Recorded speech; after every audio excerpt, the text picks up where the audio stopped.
The air in my new office smelled of pine-scented cleaner and sun-baked vinyl, a world away from the familiar acrid bite of engine degreaser and burnt oil that had been my perfume for 20 years. My hands, still calloused from a lifetime of wrestling with rusted bolts and faulty transmissions, felt strangely light on the enormous steering wheel.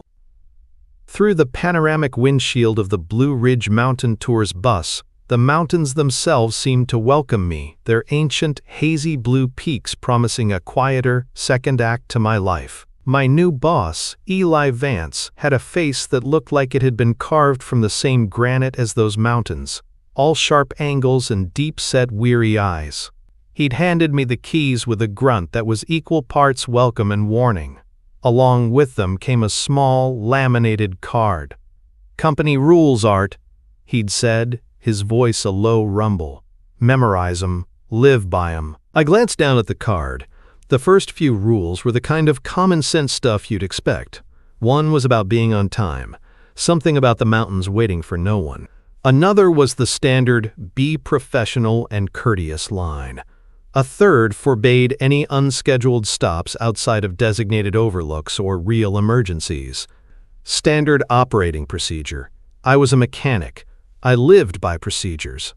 But then my eyes landed on the fourth rule, and the smooth hum of the bus's idling engines suddenly felt a little less comforting. It read, "If passengers report seeing people walking alongside the bus on remote stretches, do not acknowledge these sightings. Under no circumstances should you stop or engage." I read it again, and a third time. I looked up at Eli, who was already turning to leave his cluttered office. Eli? About rule number 4. He paused, his hand on the doorknob, and gave me a look I couldn't quite decipher. It wasn't a smirk, not exactly. It was more like the look a veteran gives a rookie before his first real test. "Local color, Art," he said, the explanation feeling thin. "Folks out here have active imaginations.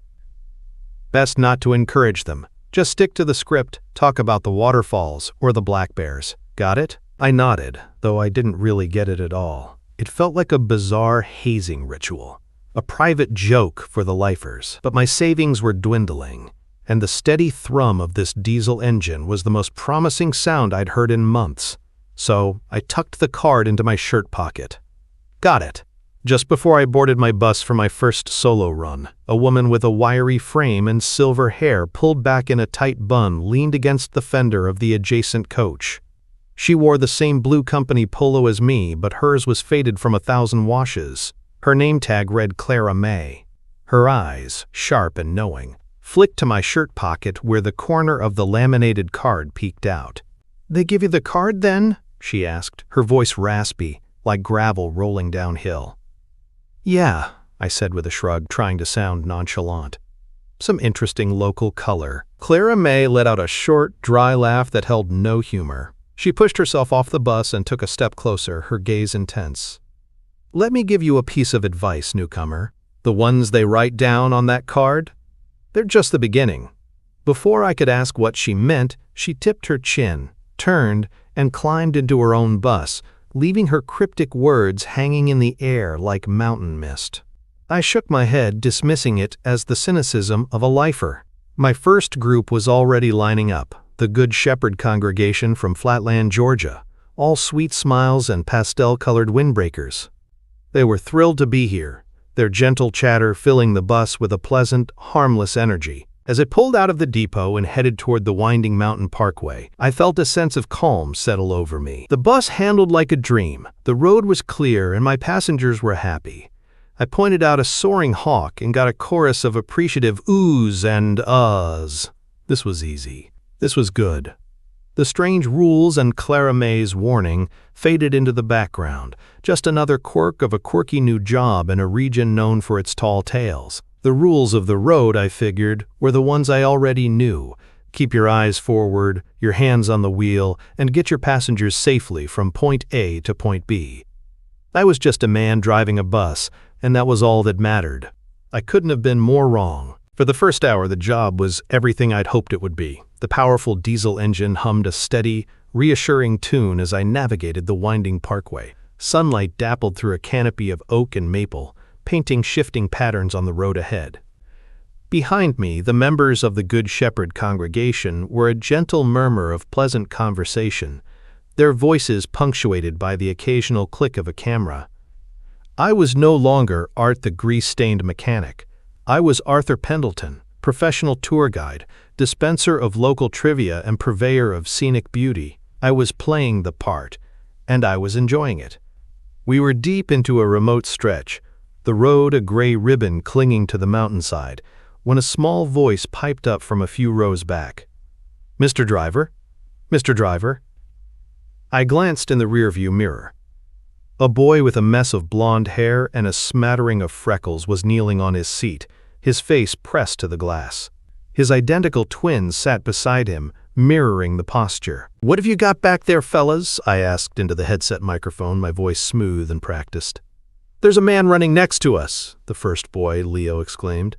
His brother, Owen, chimed in. "He's really fast, and he's wearing funny clothes, like in Grandpa's old pictures."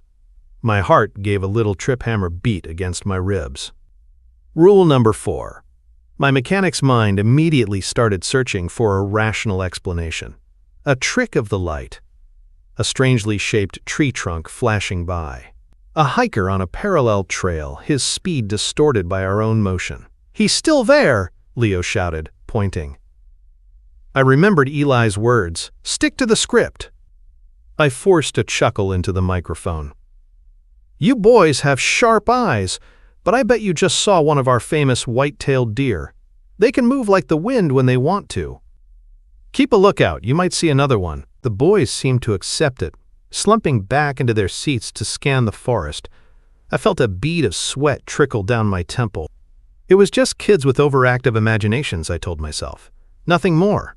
But a few miles later, a soft, quavering voice came from the seat directly behind me. It was Mrs. Gable, a sweet-faced woman who looked like she'd spent her life baking award-winning pies. "Arthur, dear," she whispered, leaning forward. "I do believe those boys were right. I just saw a man in overalls, I think. He was right there, outside my window, keeping up with us. My knuckles were white on the steering wheel." Before I could formulate another folksy deflection, Reverend Wallace, the group's leader, cleared his throat. He had a calm, authoritative presence, and when he spoke, the bus quieted. "Son," he said, his tone serious but not panicked. "I don't mean to cause a fuss, but I saw him too. It was most peculiar. He was moving at our speed. The pleasant hum of the tour was gone, replaced by a tense silence. I could feel 17 pairs of eyes on me, waiting for an explanation I didn't have. My script had run out. All I had left was rule number 4. I gripped the wheel tighter, focused on the road, and said, "The next overlook is Cataract Falls, folks. It's a real beauty. We'll be stopping there for 15 minutes. My non-answer hung in the air, heavy and strange. The rest of the drive to the falls was unnervingly quiet. When we arrived, I was relieved to shut the engine off. As the passengers filed out, I did a routine head count. 17 people, all accounted for. The fresh mountain air seemed to clear my head. Maybe it was just some bizarre local phenomenon, a shared hallucination brought on by the winding roads and high altitude. But when the group reboarded, cheerful again after seeing the waterfall, something felt wrong. I did my count as they climbed the steps, my thumb clicking an imaginary counter in my palm. 17.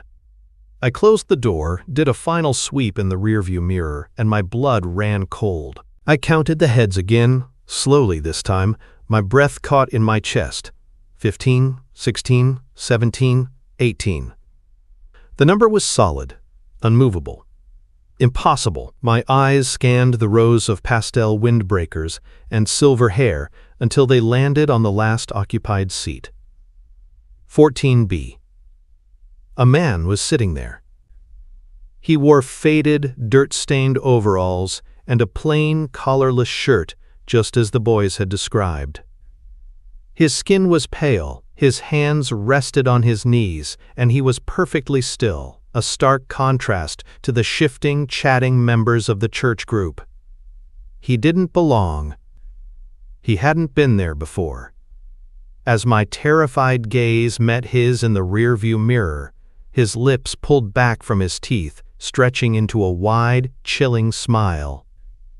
It was a smile that said he knew exactly where he was, and he knew that I knew it too. Panic is a cold, slick thing. It was coating my throat, making it hard to swallow. My heart was a frantic drum against my ribs, but my hands, my old mechanic's hands, stayed steady on the wheel. They knew the road. They knew their job.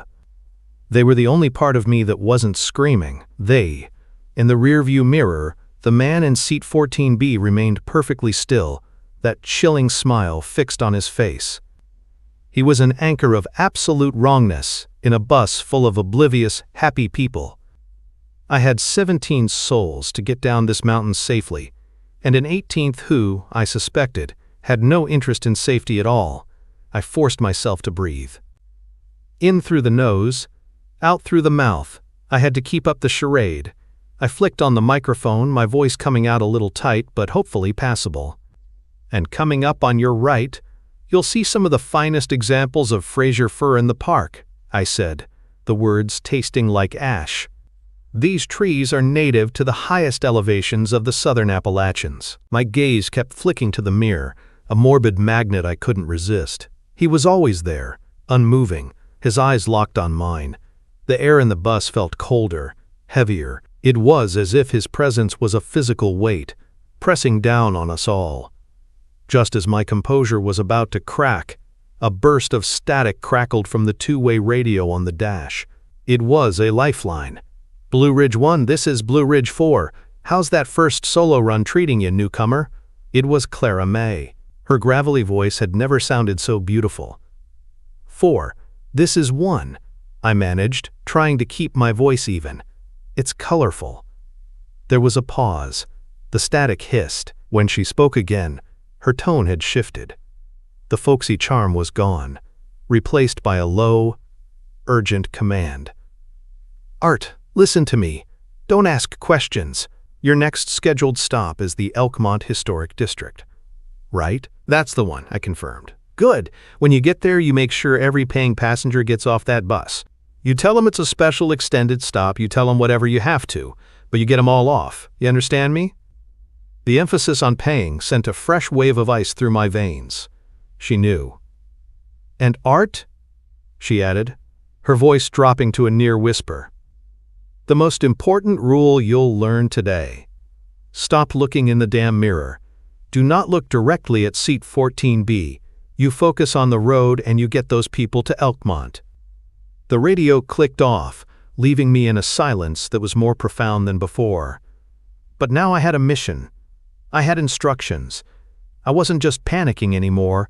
I was operating. When we pulled into the Elkmont parking area, I put on my best tour guide smile. I announced a special half-hour stop to explore the old Appalachian settlement, playing up the history of the ghost town with an irony that felt like a razor blade in my gut. The church group, delighted, filed out into the afternoon sun. I counted them as they went, my heart pounding until the 17th person stepped onto the asphalt. I closed the door. The hiss of the hydraulics sounded like a final, sealing breath. And then, it was quiet. The bus was empty, except for me and my uninvited guest. The cold was intense now. I followed Clara May's rule, keeping my eyes fixed on the windshield, staring at the empty, sun-drenched parking lot. They're paving over the memories, you know. The voice came from behind me. It was dry and raspy, like dead leaves skittering across pavement. I flinched but didn't turn. These roads were paths long before they were roads, the voice continued, conversational and terrifying. We walked them. This was our home. Now you heard strangers through it in your metal boxes, pointing at trees. He chuckled, a sound like cracking twigs. The old courtesies are wearing thin. The rules are changing, driver. I sat there, frozen, every muscle screaming at me to hit the gas. Then, as suddenly as it began, the feeling was gone. The oppressive cold lifted. The air felt light again. I risked a glance in the mirror. Seat 14B was empty. Shen. The rest of the tour was a blur. I got the group back on the bus, answered their happy questions on autopilot, and drove them safely to the final overlook. As they disembarked to take their last photos, I felt a wave of profound relief. It was over. Then, out of habit, I checked my rearview mirror one last time. The seat was no longer empty. A woman was there, her hair in a neat 1950s bob, her hands clutching a purse in her lap. She looked directly at me, her face pale and sad. She opened her mouth and, without making a sound, mouthed a single horrifying word. Tomorrow. The next morning, I was at a booth in a Greasy Spoon diner, nursing a coffee with trembling hands, when Clara May slid in across from me. She didn't say a word. She just pushed a worn, leather-bound notebook across the table. It was thick, with yellowed pages, filled with dozens of different styles of handwriting, spanning decades. The first entry I saw was dated 1978. "Welcome to the real job, Art," she said softly. "Time to learn the rest of the rules." The coffee at the Oak Haven diner was bitter, but I barely tasted it. My gaze was fixed on the leather-bound notebook sitting between me and Clara May. It looked ancient, its pages brittle and yellowed, filled with the cramped, urgent handwriting of people I'd never met. "What is this?" I asked, my voice still shaky from the morning's memory of the woman in seat 14B. "That," Clara May said, taking a slow sip of her own coffee, "is the real employee manual. Been passed down since the 60s. She nudged it closer to me. "Go on, read." I opened it to a random page. The entry, dated 1988, was written in a looping, feminine script. "Saw the walker in overalls again on the parkway, mile marker 15. He didn't smile this time. Just watched. The bus felt 10 degrees colder until he was gone." I flipped a few more pages. A different hand. A man's blocky print from 2003. Had a little girl in a gingham dress appear near Newfound Gap. A passenger saw her and screamed. Had to fake a blown hose to get everyone off the bus so she could fade. Clara May explained as I read. "We call them echoes. They're not ghosts like in the movies, not really. They're more like grooves worn into the world. A memory so strong it just keeps replaying. The man in the overalls, we call him the walker. The woman you saw last night? She's the lady of the overlook. Most of them are harmless, stuck in their loops. The rules in this book are about not disrupting those loops. The rules were more complex than the laminated card. Don't speak their names if you can help it. If one appears, a slight, respectful nod is sometimes required, but never make eye contact for more than a second. Stick to the main roads after dusk. The old trails are thinner places." "The problem," she said, leaning forward, her voice low, "is that lately the echoes are changing. They're getting stronger, more aware, breaking their loops. That's new, Art, and it's dangerous." As if summoned by her words, my phone buzzed on the table. It was Eli from the depot. "Art," he said, his voice tight with stress, "I'm taking you off the regular Parkway run today. Got a special charter. Group of historians from the university. Need a ride out to Cataloochee Valley." A cold knot formed in my stomach. I looked at Clara May, whose face had gone pale. "Cataloochee?" I repeated into the phone. "Yeah," Eli grumbled. "Led by some Dr. Evelyn Reed. They're looking for undocumented graves from an old settlement. It's a full-day trip. Route's already programmed. Be at the depot in an hour." He hung up before I could object. Clara May closed her eyes for a moment. "Cataloochee is a bad spot, Art. A lot of sorrow buried out there. The echoes are strong." An hour later, I was greeting Dr. Reed and her team of 3 graduate students. She was sharp and focused, with intelligent eyes that missed nothing. They weren't tourists looking for pretty views. They were researchers, their bags filled with maps and survey tools instead of souvenirs. The mood on the bus was entirely different, quiet, academic, and expectant. The drive into the valley was beautiful and unsettling. The paved road gave way to gravel, and the forest closed in, dense and dark. As we navigated a particularly remote stretch, I felt it, a sudden, sharp drop in temperature. I saw Dr. Reed shiver and pull her jacket tighter. Then I saw her. In the rearview mirror, seat 14B was occupied again. It was a young woman, no older than 20. She wore a simple, homespun dress, and her face was slick with sweat, her eyes wide with fever. But unlike the others, she wasn't just sitting there.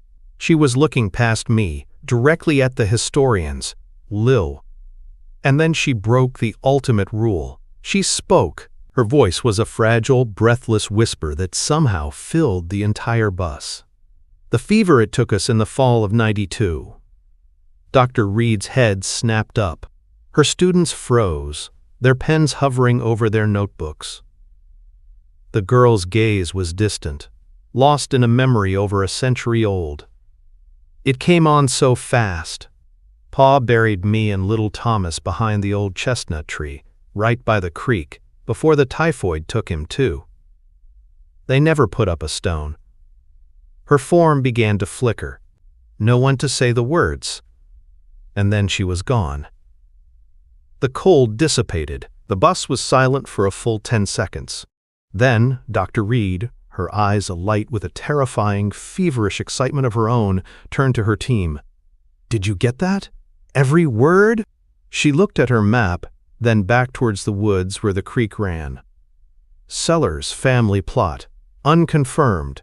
Typhoid outbreak. Late 1892. This could be it. She didn't see a ghost. She saw a primary source. She wasn't scared. She was galvanized. And I felt a new kind of dread settle in my gut. The old rules were about keeping the two worlds separate. Dr. Reed hadn't just crossed the line. She was getting ready to excavate it. The diner felt like a lifetime ago. The leather-bound notebook now sat on the passenger seat beside me whenever I drove, a silent, grim companion. The world I thought I knew, the one of torque wrenches and oil changes, had been peeled back to reveal something ancient and hungry underneath. I wasn't just a driver anymore. I was a custodian of secrets, a maintenance worker on the fragile fence between then and now. Ngisanobe Tudkainil Kukurinen. The call came 2 days later. I was back at the depot, wiping down my dashboard, when Eli Vance stormed out of his office. His face, usually a mask of stoic granite, was ashen. He was holding the phone receiver like it was a venomous snake. "It was her," he rasped, looking right at me. "That Dr. Reed." My stomach tightened. What did she want? "She found it," Eli said, his voice barely a whisper. "Found public death records from the county seat. A typhoid outbreak in the fall of 1892. Mentioned a Sellers family, multiple dead, no headstones listed in the official cemetery survey. She's ecstatic. Talking about bringing in a team, getting grant money." He slammed the phone down. "She's treating it like a discovery, Art. She doesn't understand she's ringing a damn dinner bell." Before I could process the terrifying implications, the radio crackled to life with a burst of frantic static. "Mayday! Mayday! This is Blue Ridge 7. Is anyone on this channel?" The voice was young and panicked. It was Cody Joe Tanner, a kid barely out of his teens who usually drove the Cades Cove loop. Clara May, who had been listening from the door of her own bus, grabbed her radio. 7. This is 4. What's your situation, Cody Joe? Talk to me. I'm in the cove, Clara May. I'm stuck, he yelled, his voice breaking. They're on the road, all around me. They won't let me pass. They're hurting me, pushing me toward the old cemetery. My blood ran cold. This wasn't a passive echo in a seat. This was active, organized. Hold tight, son, Clara May said, her voice firm, but her eyes betrayed her fear. She looked at me. Art, in the main supply closet, there's an emergency kit. Red box, get it. I didn't hesitate. I sprinted to the closet and found the metal box. Inside, alongside road flares and a first aid kit, was a heavy canvas pouch tied with a leather thong. What is it? I asked, running back to her. Blessing sand, she said quickly, her eyes already scanning a map. From a Cherokee friend of my grandpa's. They say it draws a line the restless can't cross. You're the closest driver to Cades Cove. You have to go, now. The drive was a blur of speed and adrenaline. I pushed the bus harder than I ever had, its big engine roaring in protest. When I reached the entrance to the Cades Cove loop, the air was thick and unnaturally still. I found Cody Joe's bus about a mile in, stopped dead in the middle of the road. The sight stole my breath. His bus was surrounded. Dozens of them, more echoes than I could count, stood in a silent, menacing perimeter. They were more solid, more defined than the Walker or the Lady of the Overlook. At their head stood a tall, gaunt man in a severe black suit, his face skeletal, his eyes burning with a cold fire. He looked like an undertaker from a forgotten age. As I pulled up, the gaunt man turned his head, his movements unnervingly smooth. He didn't speak aloud, but his voice echoed directly in my mind, cold and clear as a winter night. The old ways are done. The quiet time is over. Our stories will be heard. We will be seen. I grabbed the pouch of sand and threw open my door, my heart hammering. The collective hum of their presence was a physical pressure against my skin. Following an instinct I didn't know I had, I ran to Cody Joe's bus and began pouring the sand in a wide circle around it. As the coarse reddish sand hit the asphalt, it flared with a soft silver light. A low sizzle, like water on a hot skillet, filled the air. The spirits recoiled as if struck, their forms wavering and becoming transparent where they touched the shimmering line. The man in the black suit glared at me, his face a mask of fury, but he could not cross. "Cody Joe, start the engine! Go!" I roared. The engine of Bus 7 coughed to life. With a grinding of gears, Cody Joe stomped on the accelerator, his bus lurching forward and breaking through the now weakened line of spirits. He didn't slow down. As I watched him escape, the chilling realization hit me. It wasn't a coincidence. Dr. Reed's focused, academic attention, her digging, her validating, her believing, wasn't just observing the phenomenon. It was feeding it. It was a power source, turning faint whispers into a coordinated roar. The investigators weren't the danger. The investigators were the bait. Dr. Evelyn Reed was a woman who did not take no for an answer. 2 days after her discovery in Catalucci, she was back, and she hadn't come alone. This time she brought her team and a fleet of black Pelican cases full of equipment that looked like it belonged in a spy movie. Einkater, Eli had fought it, I could tell. He'd argued with her on the phone, his voice a low rumble of frustration that echoed through the depot. But she had a charter contract, a credit card with a university limit, and a newfound fame that was already attracting whispers from the local news. He had no choice but to assign her a bus. My bus. "Just get them through the Roaring Fork Trail and back, Art," he'd said, looking 100 years old. "Don't engage. Don't offer anything. Just be the driver." Clara May had pulled me aside before I left, her face grim. "Roaring Fork is a one-way road, Art. It's narrow, and there's no turning back once you're on it. You be careful." That kind of focused attention, it's like ringing a bell in the dark. The investigators boarded with an electric buzz of anticipation. There was Dr. Reed, the sharp-eyed general leading the charge. With her was a lanky, bearded tech named Ben, who immediately began setting up thermal cameras and EMF meters, and a bright-eyed grad student named Sarah, who clutched a digital audio recorder like a holy relic.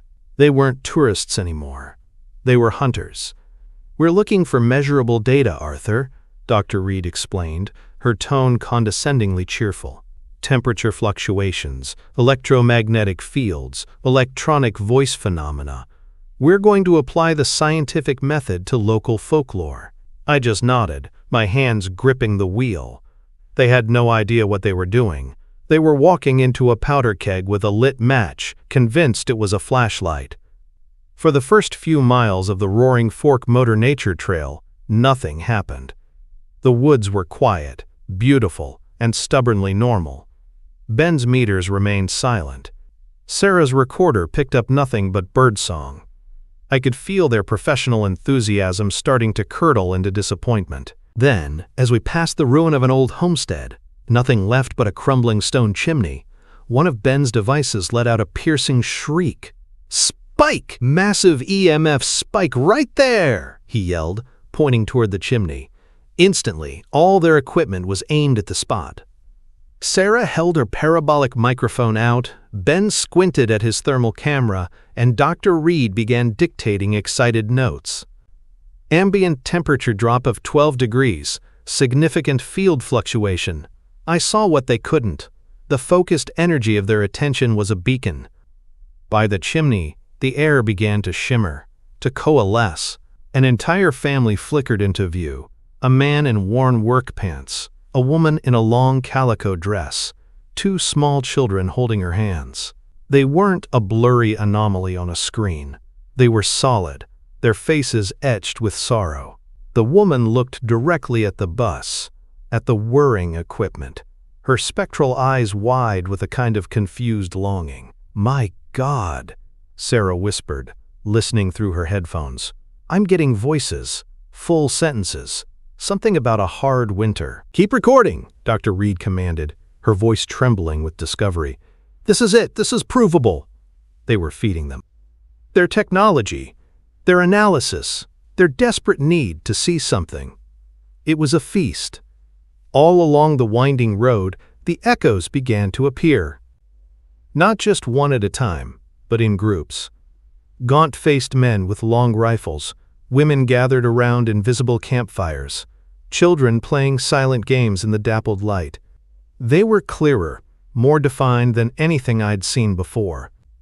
They were drawn to the bus, to the energy pouring from the investigators, their silent mouths mouthing forgotten words, their sad eyes pleading for recognition. The bus felt like an icebox. The air was thick, heavy with the weight of accumulated memory. I was driving through a living cemetery. Then came a sudden, deafening thump from directly overhead. It was a solid, physical sound, not a whisper or a chill. Ben yelped and dropped his meter. Even Dr. Reed looked up, her scientific composure finally cracking. I saw a shadow pass over the windshield, blocking the sun for a brief, terrifying moment. My heart seized. This was different. This wasn't an echo. This was something else. A voice cut through the static of Sarah's recorder, sharp and clear, laced with the rasp of a southern drawl from a bygone era. "Fools," it snarled. "You're ringing the bell for supper." I risked a glance out my driver's side window, looking up. A figure was crouched on the roof of my bus. He wore the tattered gray uniform of a Confederate soldier, his face hollowed out by starvation and despair. He wasn't looking at the investigators. He was looking ahead, down the road, toward the end of the trail. He leaned down, his spectral face appearing upside down just outside my window, his eyes burning with a desperate urgency. "You're feeding the collector," the soldier's voice crackled through the radio. "He waits where the road ends. Turn back if you can." Then he was gone. The investigators stared at their equipment in stunned silence. But I knew. We couldn't turn back. The road was one way, and we were driving straight into the jaws of whatever was waiting for its meal. The rest of the drive was a slow, agonizing crawl through a world that had come undone. The Confederate soldier's warning echoed in my mind, a frantic counterpoint to the excited, terrified chatter of the investigators behind me. They didn't understand the distinction he'd made. They thought he was just another ghost, another piece of data. I knew he was an alarm bell. The echoes were the bait. This collector was the trap. The Roaring Fork Motor Nature Trail ends in a small, paved loop that spills back out into the main town. As I guided the bus around the final bend, the forest opened up, and I saw it. It wasn't standing in the loop. It was the loop. At first, my brain refused to process what I was seeing. It looked like a knot of ancient interwoven trees, impossibly large and dark, right where the exit should have been. But it wasn't made of wood. It was a mass of shifting, glistening blackness, a silhouette against the afternoon sun that seemed to drink the light. It had no discernible features, no face or limbs, just a towering, non-human presence that pulsed with a deep, silent thrum I could feel in the fillings of my teeth. It was the physical embodiment of a void. What is that?" Ben stammered, his face pale, his array of blinking gadgets forgotten on the seat beside him. Dr. Reed, however, was in a state of rapturous, academic shock. "Incredible," she breathed, already fumbling for her camera. "A collective psychic manifestation? A localized spatio-temporal distortion? We have to document this." "You're feeding it," the soldier's voice whispered in my memory. As if in response to her words, the entity stirred. A long, black tendril snaked out from its core, impossibly fast, and slapped against the front of the bus. The impact was silent but immense, shaking the entire vehicle like a toy. All the lights on the investigator's equipment died at once. Ben's laptop screen went black. The digital displays on their cameras went blank. Sarah's audio recorder emitted a final, pitiful squeal and fell silent. "Our equipment!" Ben cried out in alarm. "It's all dead!" "Completely fried." "It's drawing power," I said, my voice grim. I knew what it was doing. It wasn't just feeding on their attention. It was consuming their analysis, their attempts to measure and define it. They were pouring gasoline on a fire. Black, tar-like tendrils began to creep up the sides of the bus, covering the windows, one by one, plunging the interior into a terrifying twilight. The substance didn't drip. It grew, like some kind of alien crystal. It made no sound, but I could feel the bus groaning under its weight. We were being encased, sealed in a tomb. Then came the lurch. A sickening, weightless feeling as the entire bus was lifted from the ground. Outside the rapidly shrinking view of my windshield, the ground fell away. 10 feet. 20 feet. The collector was hoisting us into the air, preparing to absorb us, to collect us. Panic erupted. Sarah was openly sobbing. Ben was banging his fists uselessly against the window. Dr. Reed was staring, her scientific curiosity finally collapsing into raw, primal terror. My hand flew to the seat beside me, to the canvas pouch Clara May had given me. The blessing sand. It was almost empty, just a handful left. It was meant for a line, not a siege. It wasn't enough. Not on its own. Then an idea, desperate and crazy, hit me. It wasn't about fighting it, it was about hiding from it. "Everyone!" I roared, my voice cutting through the panic. "Listen to me. Join hands right now. Form a circle." They stared at me like I was insane. "Do it!" I bellowed, unbuckling my seatbelt and turning to face them.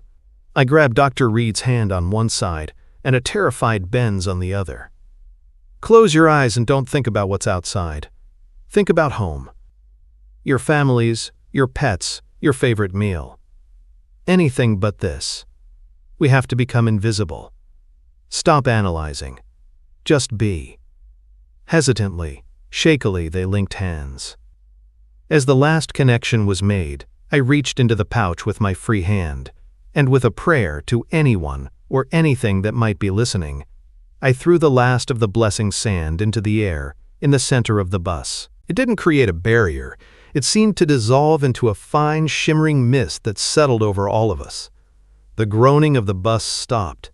The feeling of being lifted ceased. I risked opening my eyes.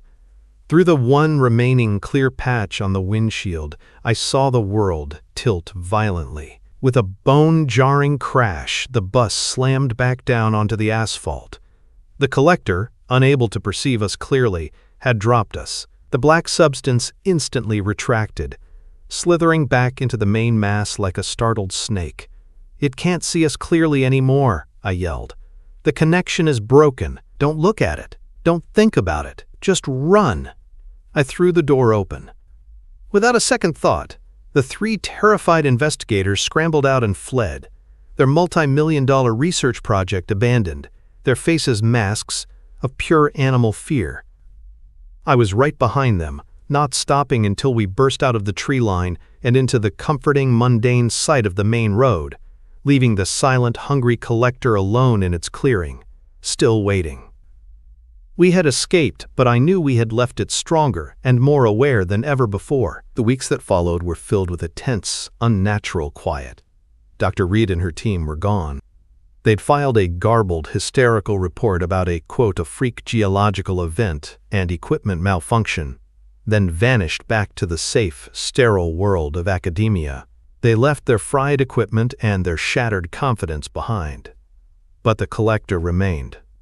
Empowered by their focused attention, its influence had begun to seep beyond the boundaries of the Roaring Fork Trail. The unsteady balance of the mountains had been broken. The proof came over the radio on a Tuesday afternoon. It was Cody Joe Tanner again, but his voice wasn't panicked this time. It was filled with a chilling, hollow dread. "Art, you there?" he asked, his voice low. "I'm here, Cody," I replied, my hand tightening on the receiver. "What's wrong?" "It's my tour group," he said. "A family of 4. We were near the Oconaluftee Visitor Center, deep in Cherokee land. We stopped for a moment, and they just walked off. Into the woods. All 4 of them. They wouldn't answer me. They just walked off the trail, smiling." My blood turned to ice. They weren't being herded or frightened. They were being lured. The collector was learning new tricks, using living people as bait, as anchors to pull its influence into new territory. Clara May met me at the depot, her face a mask of grim resolve. "This is beyond the old rules, Art," she said. "The sand won't be enough. There's only one person who might know what to do." An hour later, we were standing in a small, tidy cabin on the outskirts of the Cherokee Reservation. We were speaking with Samuel Nightwater, the grandson of the man who had given Clara May's family the blessing sand decades ago. He was an elder, his face a beautiful roadmap of wrinkles, his dark eyes holding a wisdom that felt as old as the mountains themselves. He listened patiently as we told him everything about the investigators, the collector, and the missing family. When we finished, he nodded slowly, his gaze distant. "The balance has been broken," he said, his voice calm and steady. "What was once content to be observed now seeks to be known. It has tasted a new kind of power. These people, they are not hostages. They are tethers, allowing it to stretch into a place it does not belong."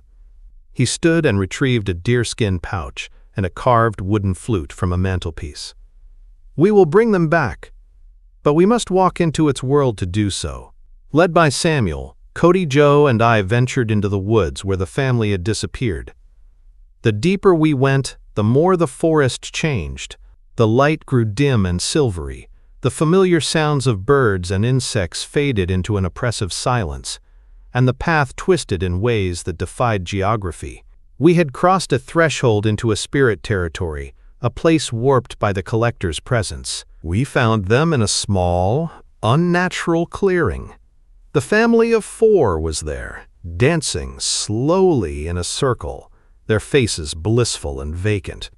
And in the center of their circle, the air shimmered and coiled, a miniature vortex of the same light-devouring blackness I'd seen on the trail. The collector was there, a shadow puppeteer pulling their strings, using their life force to anchor itself to this sacred land.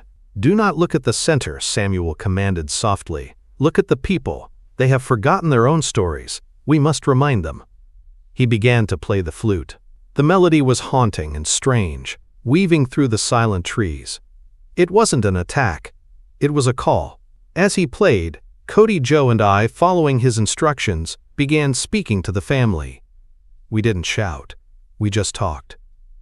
"Ma'am," I said to the mother, my voice shaking slightly, "your son has a soccer game on Saturday. You told me he was the best goalie on his team. Your daughter wanted to buy a souvenir back at the gift shop," Cody Joe added, his voice gaining strength. "The one with the little black bear." We spoke of car payments and mortgages, of school projects and favorite television shows, the mundane, beautiful, unbreakable tethers of the real world.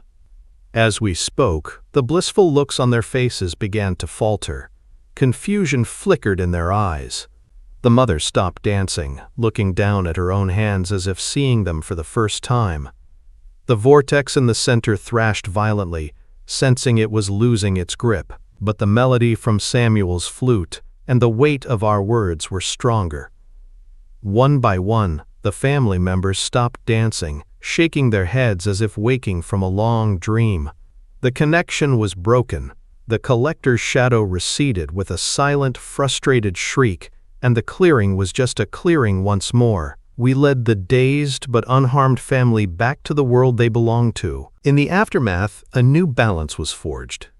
Eli, understanding the new danger, quietly moved me and Clara May to the safer, more populated routes. The investigators, thoroughly spooked, officially abandoned their research. And a new generation of drivers, starting with a humbled Cody Joe, began their true initiation, learning the rules in the leather-bound book. Sometimes, I meet with Samuel's grandson, a young man named Ben, who is learning the old ways. We stand at an overlook, watching the tourists take their pictures, and we talk. I've come to understand that our job was never to be ghost hunters or heroes. We are maintenance workers. We patch the fences, we sweep the paths, and we do our small part to preserve the fragile, unsteady, and beautiful balance between the worlds. We are the keepers of the rules of the road.